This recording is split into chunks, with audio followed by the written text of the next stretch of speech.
በፍቅር ግንኙነት ውስጥ ወይም በትዳር ውስጥ ሁለት በሽታዎች አሉ። እነኚህ ሁለት በሽታዎች በሰዓቱ ካልቀረፍናቸው ትዳራችንን ወይም የፍቅር ግንኙነታችንን ገደል ይከቱታል። በዚህ በጣም እርግጠኛ ነኝ። አንደኛውና ትልቁ በሽታ የበታችነት ስሜት ይባላል። በትዳር ዓለም ወይም በፍቅር ግንኙነት ውስጥ ትልቅ በሽታ ሆኖ የሚመጣው የበታችነት ስሜት ነው። ያገባሽው ሰው ኦር ደግሞ ያፈቀርሽው ሰው ካንቺ በላይ መስሎ ከታየሽ፣ ለሱ አልገባውም ብለሽ የምታስቢ ከሆነ፣ ለሱ አልሆንም ብለሽ የምታስቢ ከሆነ፣ ለሱ አልመጥንም ብለሽ የምታስቢ ከሆነ የበታችነት ስሜት አለ ማለት ነው። እሱ ላይ ለመድረስ ብዙ ጥረቶች፣ ብዙ ልፋቶች፣ ብዙ የማይሆኑ ያልተገቡ ነገሮች ውስጥ ልትገቢ ነው ማለት ነው። ምን እናደርጋለን? አንድ ሰው እኛን የማይመጥን ሰው ነው ያፈቀርነው ኦር እኛን የማይመጥን ሰው ነው ያገባነው ብለን ባሰብን ቁጥር ያ ሰው ለኛ እንደማይገባ፣ እኛ ከሱ በጣም ዝቅ ያለን እንደሆንን፣ ነገ ጧት የተሻለ ሰው ሲያገኝ እንደሚሄድብን ነው የሚሰማን። የበታችነት ስሜት ማለት እጅግ በጣም ከባድ የሆነ የሳይኮሎጂ ቀውስ የሚያመጣ ችግር ነው። አንድ የፍቅር አጋር በምትመርጭበት ወቅት ኦር በምትመርጥበት ሰዓት ኦር ለጋብቻ አጭተህ ወደ ጋብቻ ስትሄድ ያ ሰው ከኒ የተሻለ ነው፣ ያ ሰው ከኒ በብዙ ነገር ይበልጣል፣ በቁንጅና ሊሆን ይችላል፣ በአስተሳሰብ ሊሆን ይችላል፣ በብዙ ነገር ያ ሰው ይበልጠናል ብለን ካመንን እንዲሁም ራሳችንን የበታች አድርገን የምናይ ከሆነ ትልቅ በሽታ ውስጥ ነን ማለት ነው። እውነታው ግን ማንም ሰው በዚህ ምድር ላይ የተሻለ ሙሉ ሰው የለም። እናንተ በሆነ ነገር ወረድ ብትሉ ኦር ብታንሱ ያ ሰው ደግሞ በሆነ ነገር አነስ ይላል። በሆነ ነገር እናንተ ከፍ ስትሉ ያ ሰው ደግሞ በሆነ ነገር ከፍ ይላል። ሁለቱም ጋር የሚበልጥም የሚያንስም ነገር አለ ማለት ነው። ሴት እንደ ሴት፣ ወንድ እንደ ወንድ በሆኑ ነገሮች ይበልጣሉ፣ በሆኑ ነገሮች ያንሳሉ። አለቅ።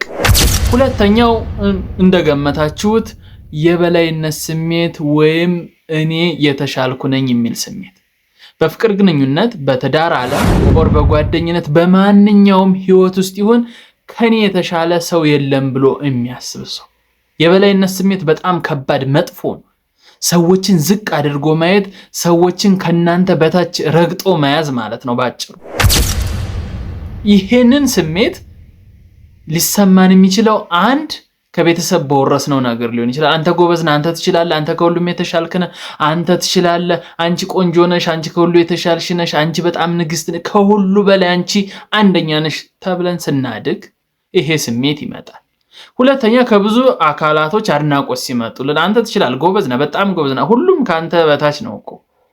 የሆነ ነገር ስኬታማ በሆነ መንገድ ደግሞ ስኬታማ ስትሆን፣ በትዳር ስኬታማ ስትሆን፣ ወይ በቢዝነስ ስኬታማ ስትሆን፣ ወይ በትምህርት ስኬታማ ስትሆን which is ሁሉን ነገር የጠቀለልከው ይመስላል። ግን እውነታው እሱ አይደለም።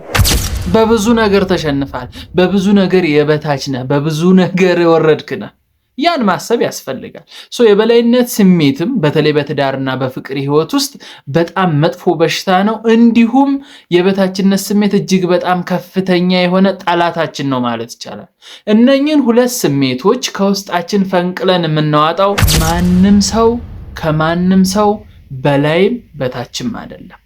በነገሮች ወደ ላይ ልትሆን ትችላለህ፣ በነገሮች ወደ ታች ልትሆን ትችላለህ እንጂ እንደ ሰው ነህ። አለቀ። አፈር ውስጥ ገቢ ነህ። እንደ ሰው ትመገባለህ፣ እንደ ሰው ትለብሳለህ። ምንም የተለየ ነገር የለም። በቢዝነስ ሰክሰስፉል ልትሆን ትችላለህ፣ በትምህርት ሰክሰስፉል ልትሆን ትችላለህ። በትዳር እዚህ ግባ ላትባል ትችላለህ። ትዳር ስኬታማ ላይሆን ይችላል፣ ወይ ቢዝነስ ስኬታማ ላይሆን ይችላል። በዛ ቦታ ላይ የበታችነት ስሜት ከተሰማ በሆነ ነገር ደግሞ የበላይነት ስሜት ሊሰማ ነው ማለት ነው። ስለዚህ የማይሞቀው የማይበርደው መሆን አለብን። ጀስት የሆኑ ሰዎች እኛን በበለጡን ቁጥር የበታችነት ስሜት ሊሰማን አይገባም። እንዲሁም የሆኑን ሰዎች በልጠን የሆኑ ስቴፖችን አልፈናቸው ስለሄድን እነሱን የበታች ማድረግ የለብንም።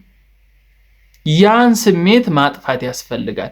ቢኮዝ ማንም ሰው ያንን አንተ ደረስኩበት ያልከውን ስቴፕ የሆነ ሰው አልፎታል። ኦር ደግሞ አንተ በጣም የበታች ነኝ እኔ በጣም ከሰንበዲ በጣም ያነስኩ ነኝ ስትል ካንተ በታች ደግሞ ብዙ ሰው አለ።